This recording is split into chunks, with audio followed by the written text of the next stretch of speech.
Ryan Reynolds here from Mint Mobile with a message for everyone paying big wireless way too much. Please, for the love of everything good in this world, stop. With Mint, you can get premium wireless for just $15 a month. Of course, if you enjoy overpaying, no judgments, but that's weird. Okay, one judgment. Anyway, give it a try at mintmobile.com/switch. Upfront payment of $45 for 3-month plan, equivalent to $15 per month required. Intro rate first 3 months only. Then full price plan options available. Taxes and fees extra. See full terms at mintmobile.com. This is the Long Island Report on 107.1 WLIR. Using common sense, talking Long Island issues. Now, here are your hosts, Judge Richard Weinberg and Suffolk County Republican Committee Chairman Jesse Garcia. Good afternoon. This is the Long Island Report. I'm Judge Richard Weinberg. With me is my good friend and esteemed colleague, Chairman Jesse Garcia of the Republican Party. Jesse is the Vice Chair of the State Republican Party here in New York, as well as County Chair of the Suffolk County Republican Party. Well, Jesse, more tragic news, another mass shooting. Tell us about it. Yes, earlier this week we had an unfortunate situation where we had someone who definitely had some mental issues, went in and attacked with weapons a Nashville Christian school. 6 people were dead, 3 children were dead. But I think, I know that you and I share that all of our hearts are open to the families and the victims. Our prayers and our thoughts are with them, with this senseless act of violence.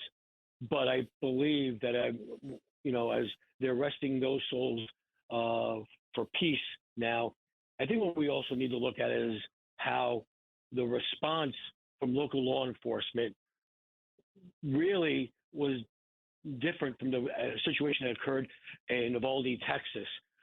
These 2 officers, these heroes, went in there and, systematically, cleared every room, secured. When they heard the gunshots, they secured where that gunman was and took them out before more carnage could have been done. I think that, right now, as we see what has happened here, it certainly is that those 2 officers, those hero cops, certainly saved the lives of even more individuals. And this could be a far bigger tragedy. Those officers are John Drake. I'm just trying to get I had their notes on their police officers. But again, as I looked at that, these 2 officers were outstanding in protecting these individuals, these children, and these teachers. Officer Rex Engelbart, and the body camera footage was dramatic, and of course, Michael Colazzo. Well, let me tell you my thoughts on this. Number one, your point is very well taken, Jesse, about the distinction between the police response here in the Tennessee tragedy and the Texas tragedy. Here, the law enforcement officers went in, did the right thing, did what they were supposed to be trained for and what their responsibility is, and they run into the gunfire, not away from it. Contradistinction to the Uvalde situation is where they sat there and they were waiting for a key to get in. And ironically, they never needed a key to get in the door because the door was open. And they just sat there and they sat there and they sat there. And the carnage went on and on and on. But this is, to me, the great lesson that has to be learned by these mass shootings. I mean, there are a number of lessons, but let me tell you my thoughts on this. Number one, schools have to be secured. There should be only one entrance in and out, manned by a police officer or former police officer trained in arms. There should be a magnetometer so you can tell who's coming in and coming out with the metal detector known as a magnetometer. You should be able to stop them at the front door. All the other doors need to be sealed. There should be an alarm system that alerts people so they can barricade themselves in classrooms. There are different things you can do to secure the premises. What troubles me, Jesse, is how quickly it becomes a political, partisan, ideological issue, and people right away start screaming about the gun control laws are not sufficient.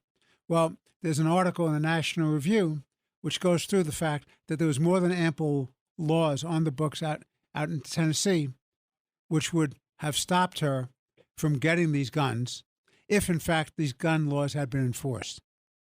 So the answer sometimes is a simple matter of you don't need any more laws. You just need to enforce and make operative and effective the laws in place. Number two, and I'm not a gun carrier and I'm not a big gun advocate, but I do respect the Second Amendment. But it's very, very clear, if God forbid you're in a crowded theater and somebody starts shooting, some mad person or ideologue or terrorist starts shooting, you want a good guy to be able to shoot back and take that shooter out.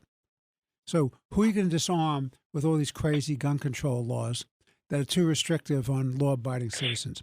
The third thing is, there are reasonable things you can do. The magazine cartridge containers, they don't have to have massive amounts of bullets in it for the average person. You don't need to have these so-called assault weapons, which fire like machine guns. You don't need to have that as the average person. You don't need armor-destroying bullets going to the average person. So there are laws that can be passed. And let's not forget the biggest issue. The biggest issue, of course, is the mental health issue. And there has to be more mental health funding, counseling, facilities to keep these people in check. What think you? I agree with a lot of what you just said, but I unfortunately butchered these two heroes' names, so I just want to do this again. The Metropolitan Nashville Police Department officers were Rex Engelbert and Michael Collazo. So for those listeners, these are heroes, and fortunately, we have heroes like that within our station's radio waves in law enforcement. But I think you pointed out, this is more of an issue of what proper school security should be. We should have drills for active shooters that involve the police department as well. We need to have, as you pointed out, one entrance, one exit, megatrometers. We should have armed guards at the doors. We've had all these discussions since Uvalde, but yet the immediate left's response, and unfortunately, is led by our failed president, Joe Biden. The first words out of his mouth following this tragedy. And let's remember, he was picked up on a hot mic joking that the only reason he was making this appearance that was unscheduled was because there was ice cream going to be provided.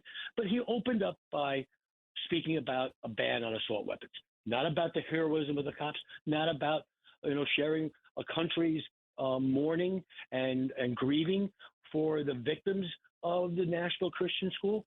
It was, again, immediately go to the issue of, banning guns, because that's the only thing the left wants. The left wants to control every aspect of our life. We've seen that with, oversized soda drinks in New York City, and we see that every time there's a tragedy such as this. And you're right. If I'm in the middle of a situation in a theater or a mall or anywhere in a public place, and there's a bad guy with a gun, I'm hoping there's a good guy with a gun that's able to take him out before he hurts anybody else, before he hurts anybody of our family. So I think that's where we need to go. But you are pointed out one thing. The Republican response to these type of shootings has always been, and it should be explored, because it's a good compromise as we go forward. Let's look at the mental health issue of this of these tragedies. And I believe that the perpetrator that was gunned down in this by those police officers was dealing with mental issues, and we should have been on top of that. The gun shooter from up in the Buffalo area again was someone who was dealing with mental issues. So I don't believe it's a thirst to get to get guns and of any sorts, and that gives you the impetus to start doing a shooting spree. It has to do something with mental health, and that's where the government and these politicians are missing the boat on. We have to address that issue. I agree. Jesse, I want to switch gears because we really do have literally breaking news that I want to share with our listeners. And the breaking news is that the grand jury sitting in Manhattan in New York County that's been examining the allegations against former President Donald Trump for somehow committing misdemeanors and felonies with false filings on financial matters in terms of an alleged payoff to the Stormy Daniels lady who is alleged was paid off because she had an affair with President Trump, and President Trump was was somehow guilty of some state crimes.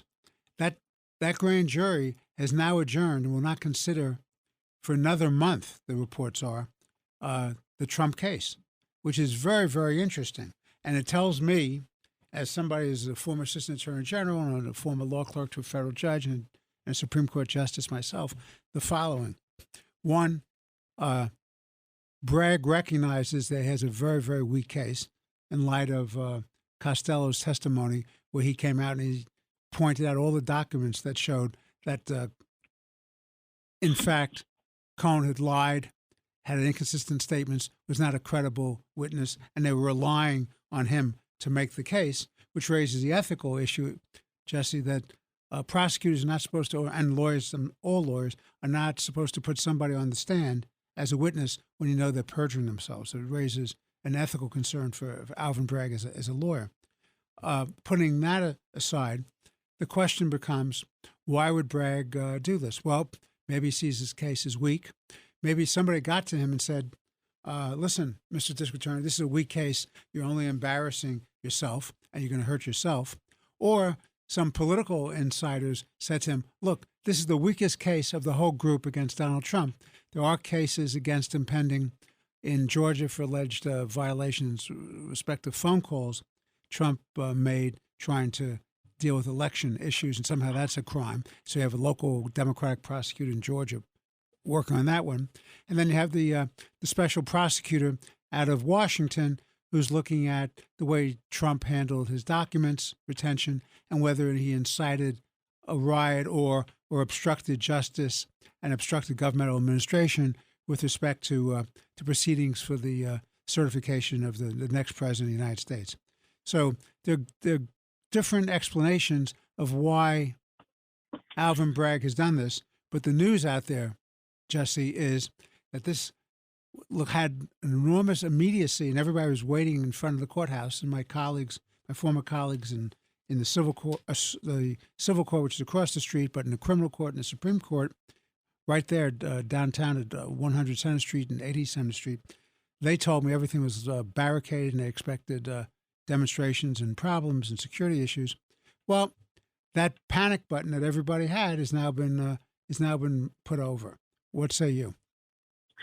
I do agree. I believe that what you just said is accurate. And, you know how grand jury proceedings occur. They're supposed to be secret, but unless, I know most of those leaks are coming, I would imagine, from the prosecutor's office and such.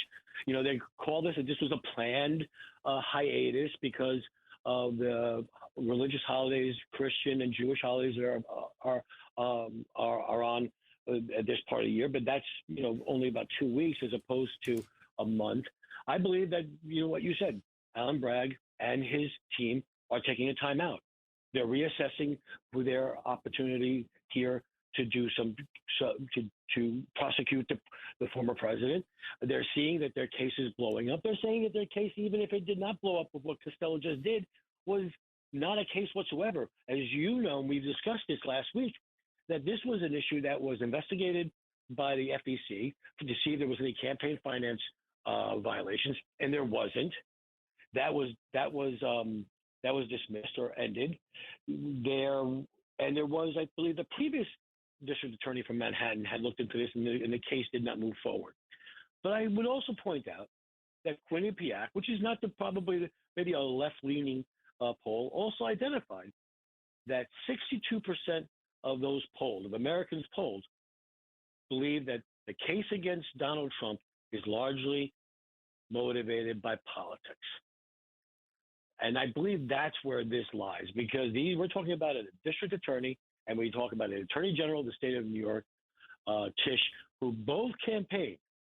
Imagine this, both campaigned on not the prosecution of rapists, sex offenders, burglars, armed robberies, or murders.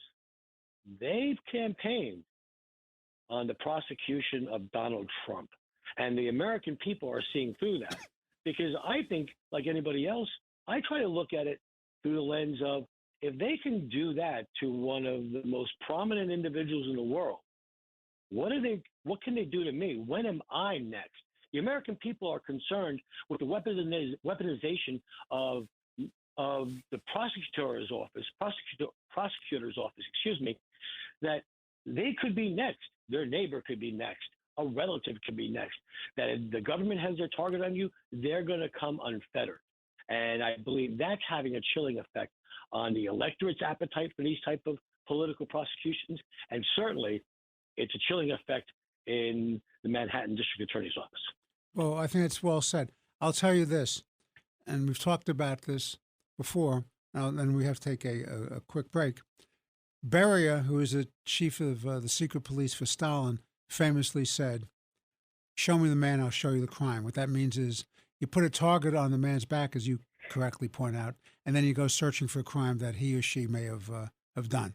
And Robert Jackson, who is Attorney General of the United States, Justice of the United States Supreme Court, and Chief Prosecutor of the Nuremberg trials, one of my heroes, and his granddaughter, Melissa Jackson, with me in Manhattan, was a state Supreme Court justice. Wonderful, wonderful man, great writer, considered one of the best justices in Supreme Court history.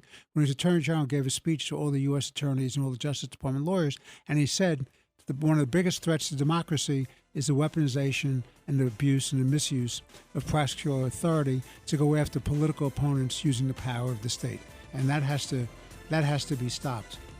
And let's take that break. We'll be back in a minute. This is Judge Richard Weinberg with Chairman Jesse Garcia of the Republican Party. This is the Long Island Report. Stay tuned for more interesting conversation. Your snacking routine can get a little dull. Time for an Oikos remix. Like a crunchy storm of sea salt praline pretzels, dark chocolate, and butter toffee, showering down into a smooth, creamy yogurt. Enjoy 3 Oikos Remix varieties with epic mix-ins and 11 grams of complete protein per 4.5-ounce serving. See RemixYogurt.com.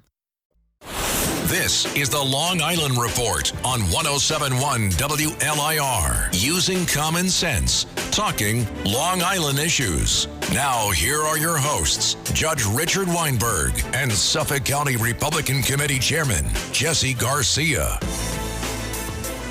This is the Long Island Report. We're back with Chairman Jesse Garcia of the Republican Party. I'm Judge Richard Weinberg. Finishing up the first segment, I just want to make a few more points about the Trump matter.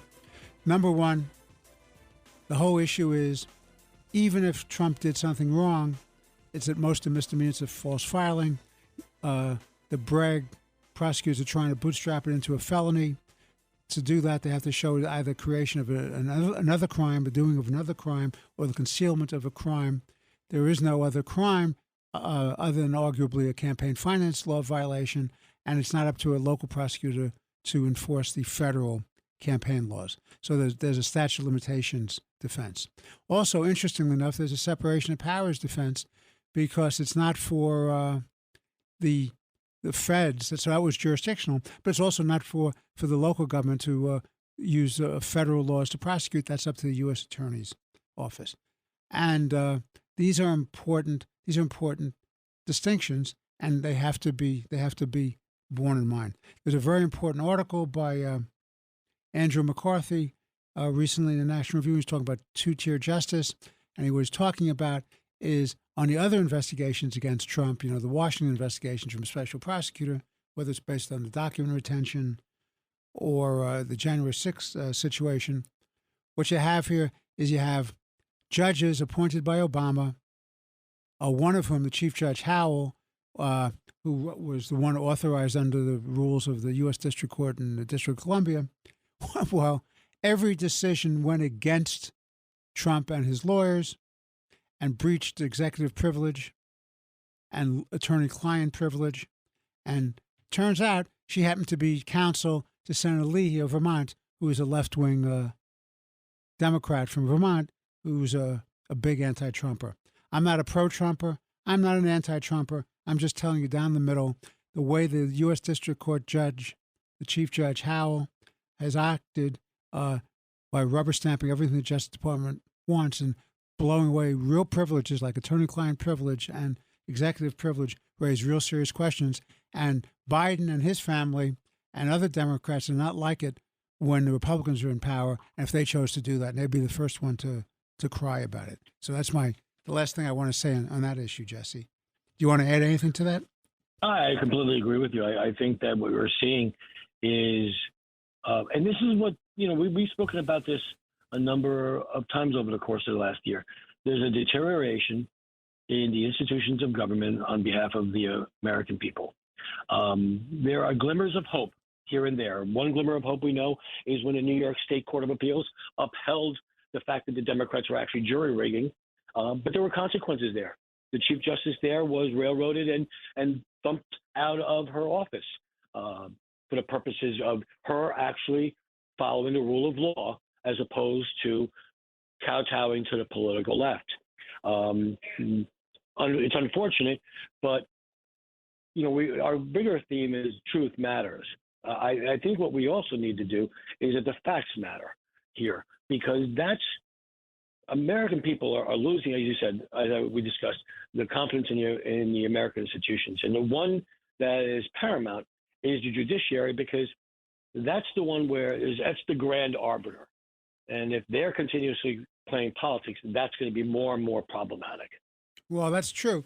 And since you raised the issue of the chief judge nomination, what happened is you had a very well-qualified judge from Long Island, Judge LaSalle. Mm-hmm. He was a presiding judge and is a presiding justice for the appellate division in the second department, which encompasses Brooklyn and Queens and Long Island, and very well recognized jurist, very well liked. I don't know him personally, but I'm told by my former colleagues on the bench who know him, saying he's an outstanding man, a gentleman, and really knows the law, and he calls it the way he sees it, doesn't have a partisan agenda. And from the lawyers who I know who have appeared before him, said he was also a very fair and excellent judge. So he wasn't politically left enough for Gineris and Hoylman and Stuart Cousins and the left-wingers who were controlling the state Senate. So they kept putting in a list, and they said, these people are acceptable to us, Hochul, and these people are unacceptable. Don't put in these names. How dare they? It's not for them to do. There's an independent commission that submits the 7 names for consideration. There was a threat of litigation. Ultimately, the state senator who's going to try to stop him from going forward for a floor vote relented because they knew they'd lose the lawsuit. They lost the first round of the lawsuit. They decided not to appeal. So they gave him a hearing, but they had already packed the Senate Judiciary Committee with their cronies who were pre-announced, said they were not going to support Judge LaSalle. So that was an awful situation. Now what's happening is that they've come out with a list, and they've already told the governor who's acceptable to them and who's not. And there seems to be a deal in the makings here, because if you read the tea leaves and look behind the scenes, what's happening is that Hochul's put in a law saying that they could, if somebody from the Court of Appeals, currently on the Court of Appeals, is appointed, there'll be a vacancy on the associate judge's nomination, and they can go back to the previous list, this list now, or an earlier list. Well, that's not the way the state constitution works. And Ed Cox, the chairman of the Republican Party, again, and your friend and my friend, and an excellent lawyer and wonderful man, has already said that he's going to sue on this, because you can't change that process by state law. It has to be a constitutional change. So once again, the Democrat supermajority in the legislature are playing their games to try to subvert the constitutional regime in the state. And it's very, very troubling. And you and I have to pay attention to how that unfolds, because, again, they want to subvert the independence of the judiciary in this state, Jesse. Okay. So let's switch gears. And you correctly state that the theme this week was the truth matters. And I want to begin with the large question and get your thoughts. I believe, and I've said this before, and you've said as well, that the United States is under attack both within and from what's outside. Give me your thoughts on that, Jesse. I think that we are being attacked by within and our own borders, and also outside our borders. We know that we are being attacked, and there are proxy wars being fought both physically and on cyber. Russia, North Korea, and China have been, making overt military attacks or aggressiveness towards the United States. They're also doing it cyber. Iran has been fighting proxy wars. And unfortunately, inside, our our borders. We have far right and far left groups that are doing the same, eroding the unity of our country. They're applying, things not equally. They are, doing two tiers forms of justice. You have riots that are being instigated by Antifa and other type of extremist groups, and then you have other groups, white supremacist groups, that are being agitators as well. Though that is a problem for our society, and our elected officials and our leaders are doing nothing to squash that effort from within. It was, a great President Lincoln, who said that this country is going to be, if it's going to fall, it's going to fall from within. It's not going to fall from adversaries from abroad. And we should heed that warning issued 175 years ago, because it's going on there now. We have trolls and people who are agitators on social media. We have too much reliance on social media. We have, big tech and the mainstream media that are trying to shape the minds and not report the news. They're using censorship to quiet some voices, and they're allowing algorithms to broadcast other voices. All this is causing internal strife amongst our citizens. And right now, I don't see any end in sight. We need common sense, open-minded, country first, nation first officials and leaders that are going to step up and stare those far fringe groups down and take action against them, and rally the American people back to where we were as one country under God, unified. Because if not, we are on the verge of calamity. We're on the verge where right now neighbor versus neighbor. We can't even have discussions of politics or philosophy or debate any longer. Forget about that. We can't have debate any longer in this country, because there are too many guards, and this wokeism is saying, well, you can't say this. And it seems like you just can't say certain common sense statements anymore, or you are under the threat of being canceled. We got to be principled about these things. You gotta say in straight talk what this country needs and what an issue is. I just got the signal that we have to take a break. This is the Long Island Report. I'm Judge Richard Weinberg with Chairman Jesse Garcia of the Republican Party. Please stay tuned for more interesting conversation, and we'll be back in a moment.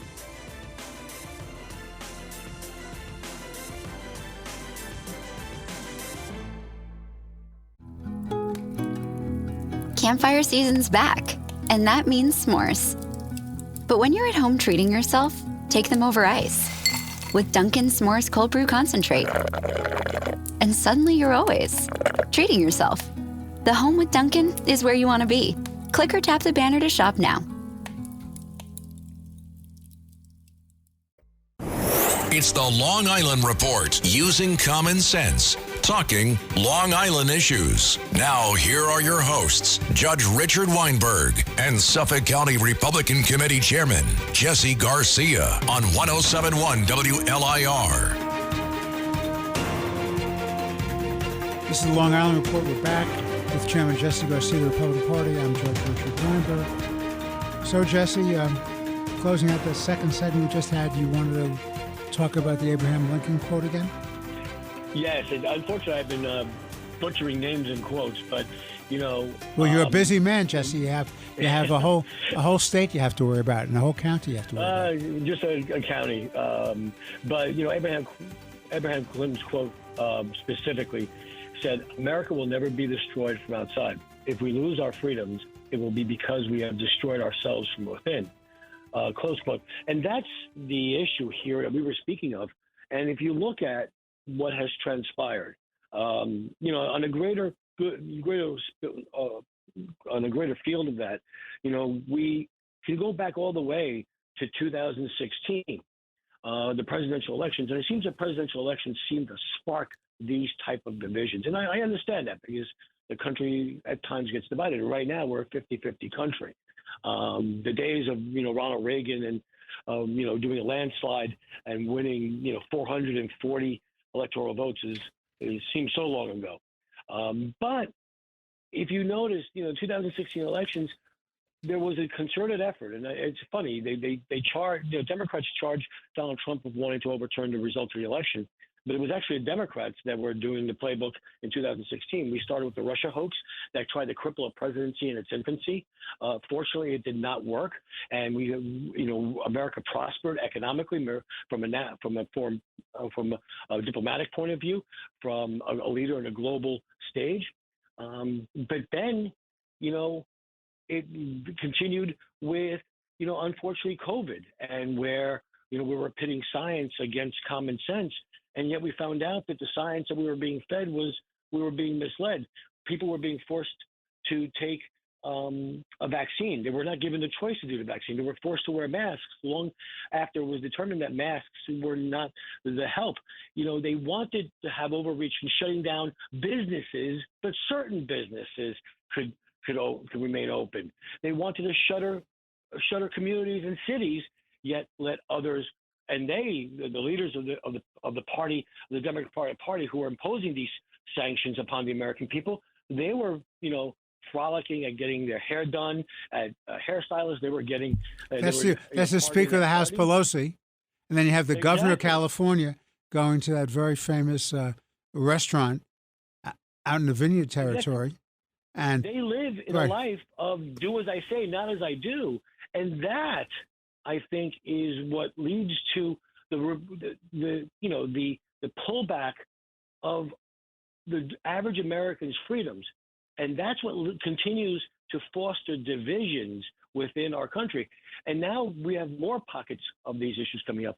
The need to or the desire to try and change history and indoctrinate students in high school, and sometimes indoctrinate students and try to impose gender questions about their gender when they're in kindergarten and in second grade.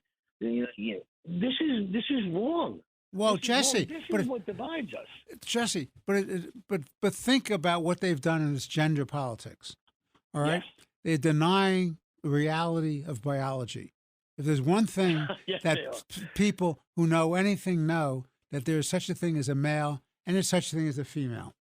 There's such a thing as people who have different sexual orientations within those broader categories, male or female. Some are so-called straight, which means they're heterosexual, and some are gay or homosexual. But those are the natural divisions. But the idea of saying, as a justice of the Supreme Court now seated, Jackson, said in the hearing, that she could not define a male and female, boy or girl, man or woman. I mean, really? You don't know what a man or a woman is? It's not hard. Take a basic biology book. It'll show you pictures. There's a difference between a man. There's a difference between a woman. And until you have successful surgery to change that physical characteristic of who you are biologically by birth, that's what you are. You're not a male.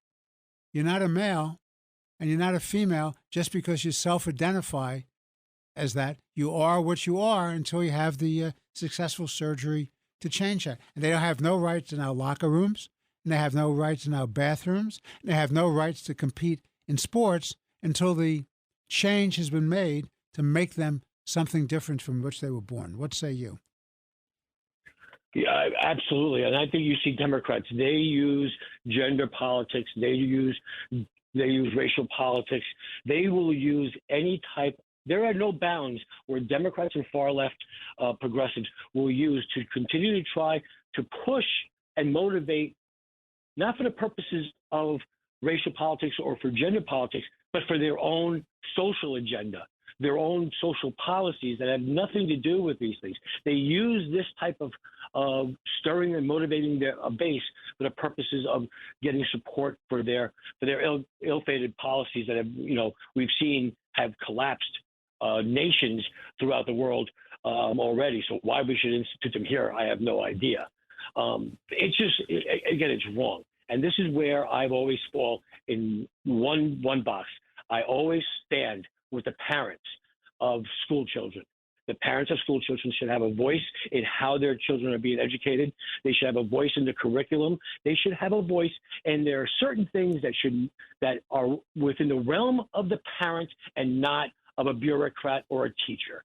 And this gender politics and CRT and trying to all of a sudden trying to right the wrongs of 150 years ago, that is not serving anyone well. The only thing it's serving is the bureaucrats that want, and the deep state that control these governments over and over again, and for time immemorial. That is where we have to go to the heart of to make sure that parents stay in control and the individual stays in control of their choices. My son should not be, and that he should only be able to achieve this level or specific level set forth. I'm some far left progressive. We have the freedom to make our own decisions, to reach our own destiny. And that's what we should push upon and embrace upon to our children. That's why every generation wants to make the lives of their children better than their own. And dare I say that the way this country is going in some of our more urban states, our blue states, that's not happening. Well, Jesse, you hit on something which I want to just develop for a minute. It seems to me the great intellectual battle we have, it's called an intellectual battle, ideological battle. It really comes down to just a couple of words.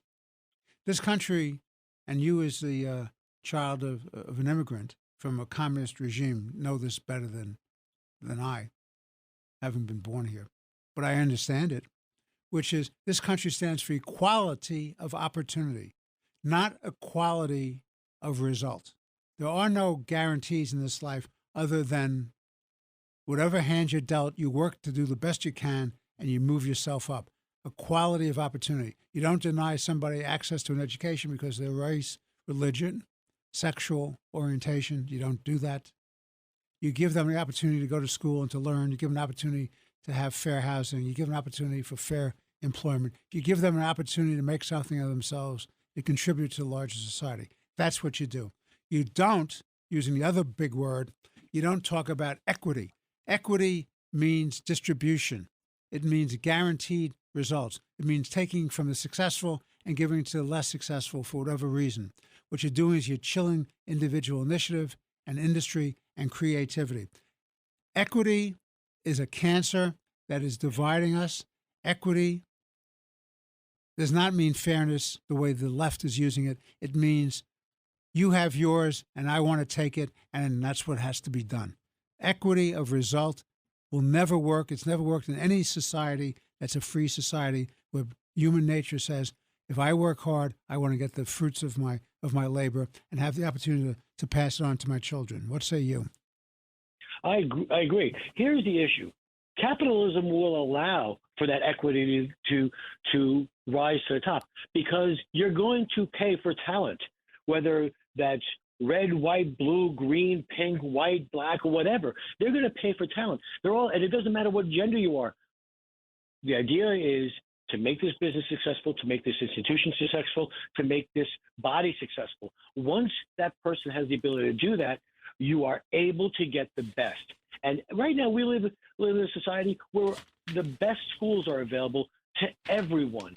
Whether it be a charter school, whether it be a private school, whether it be a Catholic school, and strong investments in our public schools as well. It's all of them.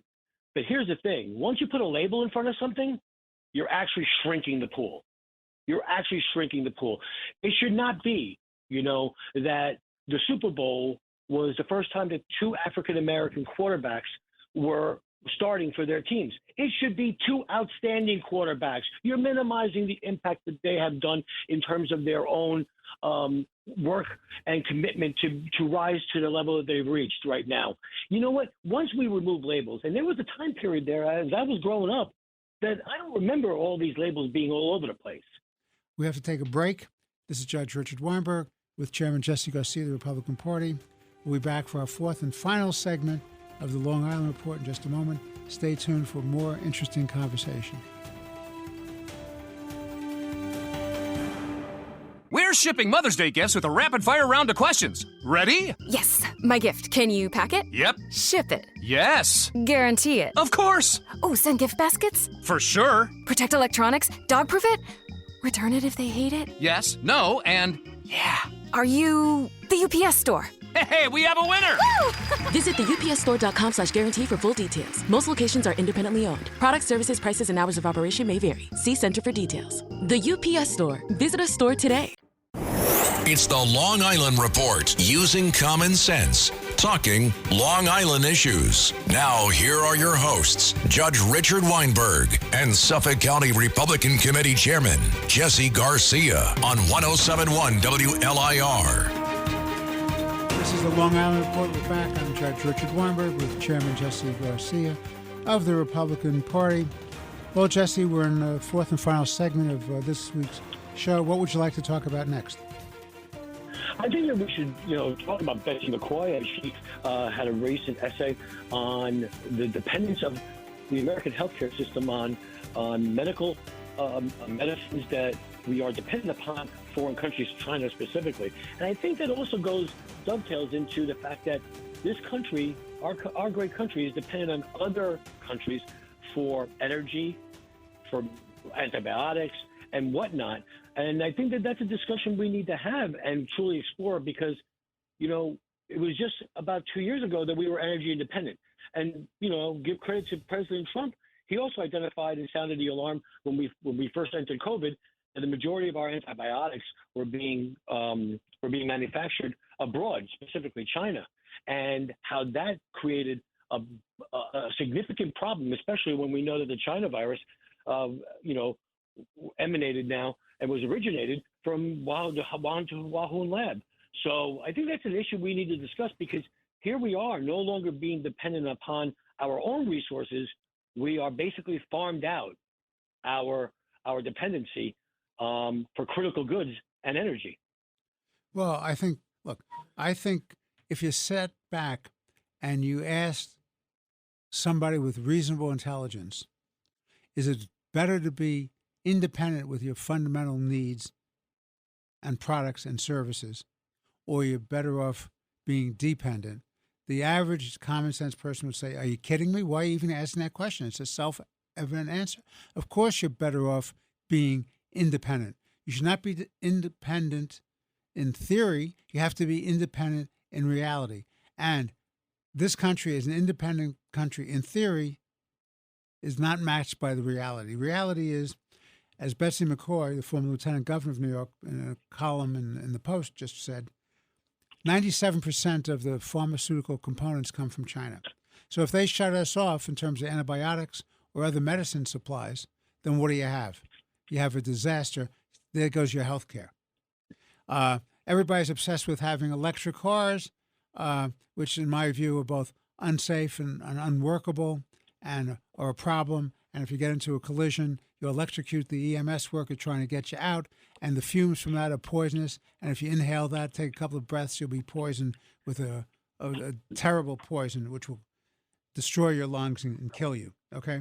So everybody says electric cars are just swell, and that's the way of the future, and you have the mandates. Okay, let's say they weren't a threat to your health and the safety. Let's say they were just wonderful things.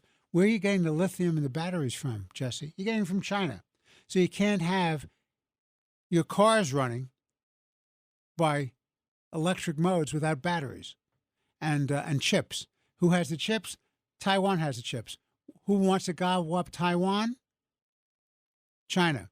Do we have chip independence yet in this country? No. So what do you have here? Crucial supply, crucial elements, pharmaceuticals, batteries, lithium, chips, all dependent on foreign suppliers. Energy, you cannot have true energy independence unless you have fossil fuels in the mix, natural gas in the mix. You want to have wind and solar, that's fine, but you're never going to have sufficient supplies of wind and solar to keep this country going. The Biden administration has now come out with another laundry list, Jesse, catch this, of things that they want to regulate and ban or cut down on. So you have gas stoves. They want to get rid of gas stoves. They want to cut down on They want to cut down on air conditioning. They want to cut down on refrigeration. Every day you wake up and they have another half-brained scheme to make life less tolerable, less advanced, send us back to the early days before the developing revolution in the quality of life for people, make it worse for people. So what are you going to do for air conditioning? What are you going to do for heat? Am I going to have to go into business with you and create a T-shirt that says, bring my bagel, my toasted bagels back? I want my freedom of bagels. I mean, what if, but they cancel, in Texas, they have a problem and a disaster, natural disaster, and all of a sudden they can't heat their homes. Florida needs air conditioning. Otherwise, you wouldn't have Florida. Vegas needs air conditioning. Texas needs air conditioning. You cannot have hot weather climates without air conditioning. Now they're telling us they want to cut that down. So first they take away our cooking stoves, and next is our toaster. Now they want to take away the air conditioning. I mean, what is with these people, Jesse? It is so vast and so troubling that it's mind-boggling. You've just touched upon the basic elements that society has grown and through ingenuity to provide for all our homes and such. I mean, I am still watching the History Channel, the documentaries of how we went from, icebox to finally the refrigerator, and how now a refrigerator is a staple in every home and such. But they want to go after refrigerators. They want to go after stoves. They want to go after gas heat. They want to go after oil heat. They want to go after even air conditioning, as you pointed out. The thing is, this is a situation where for Democrats like Biden and Hochul and their cohorts, they want to change the world order in the image of what they feel is best for the masses. They want to control your life. I mean, it's preposterous for me that we were speaking about independence. We were energy independent about 2 years ago.